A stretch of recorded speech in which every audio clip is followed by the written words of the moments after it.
تو 5 دقیقه‌ای فرودگاه بارسلونا یه سوله بزرگ گل و گیاه هست که قیمتش 1/3 جاهای دیگه است. کلی چیز باحال داره، بریم با هم ببینیم.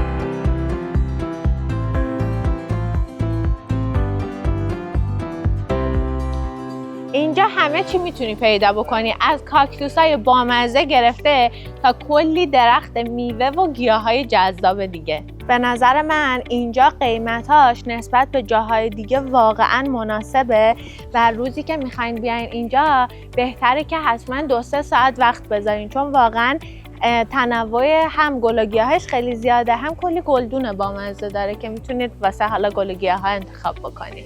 از گیاهای فضای باز گرفته تا کلی اکسسوری بامزه که اگه بدونی چه جوری انتخاب بکنی و چیدمان بکنی، به نظرم یه انتخاب خیلی خوب و به صرف است. کافیه فقط 2-3 ساعت وقت بذاری و با حوصله همه جاشو بگردی تا کلی چیز جذاب انتخاب بکنی. آدرس و اطلاعاتشو براتون تو کپشن میذارم.